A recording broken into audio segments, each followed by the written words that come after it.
కొబ్బరి పెరుగు చట్నీ, పండుమిర్చి పచ్చిమిర్చి, పండుమిర్చి అంటే బజ్జీ మిర్చి పండువి, పచ్చిమిర్చి ఒక 4, పండుమిర్చి ఒక 2, చిన్న కప్పు పెరుగు, చిన్న అల్లం ముక్క, కప్పు కొబ్బరి, టీ కప్పుతోటే కప్పు పల్లి. కళాయి వేడెక్కింది, ఆయిల్ వేద్దాం.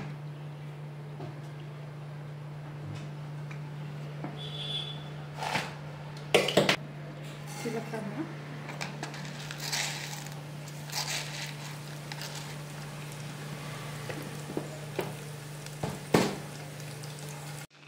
పల్లీలు,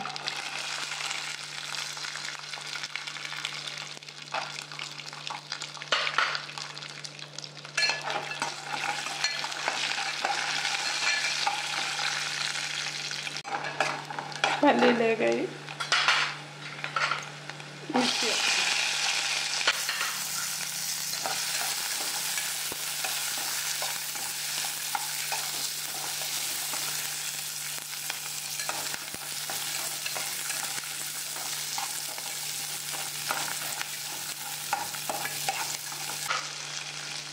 కొబ్బరి,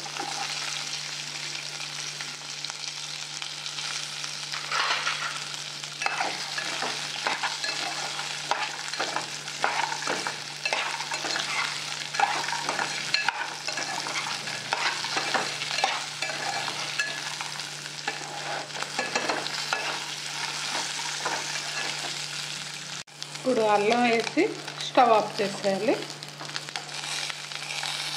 వీటిని మిక్సీ చల్లారబెట్టి మిక్సీ చేస్తాం. చల్లారబెట్టి మిక్సీ ఇవ్వండి. ఇంత చట్నీ అయింది.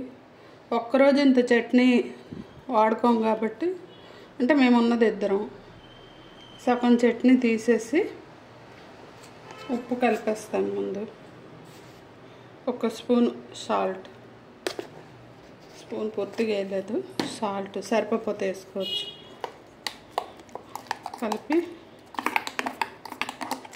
నేనేం చేస్తానంటే సగం చట్నీ తీసి పక్కన పెట్టేసుకుంటాను. ఎందుకంటే పులుపు కలిపాక ఎంత కలుపుతామో అంతే వాడేయాలి. ఎందుకంటే పెరుగు కలిపాక ఎక్కువ టైం ఉండదు. ఈ కప్పు చట్నీ తీసి పక్కన పెట్టేసుకుంటాను రేపటి కోసం.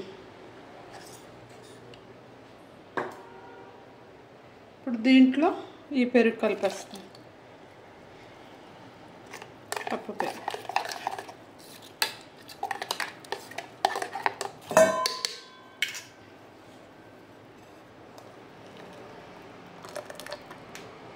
ఇంకాస్త వాటర్ చేర్చాను.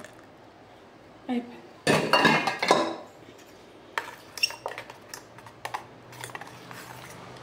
చట్నీలకి ముందుగుంటానే పోపు తయారు చేసి పెట్టుకున్నానండి.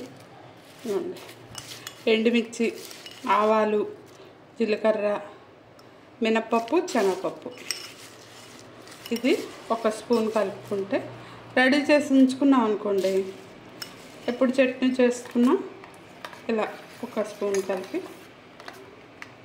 నేను చేశానని కాదు కానండి, చట్నీ చాలా టేస్టీగా ఉంది. ఒకసారి ట్రై చేయండి. ఎప్పుడు ఒకేలా కాకుండా ఇలా ఎండాకాలం వస్తుంది కదా, ఇలా పెరుగు చట్నీ కూడా చేయండి. కొబ్బరి పెరుగు చట్నీ, కొబ్బరి పల్లి పెరుగు చట్నీ అని బాగుంటుంది. ఒకసారి ట్రై చేసి చూడండి.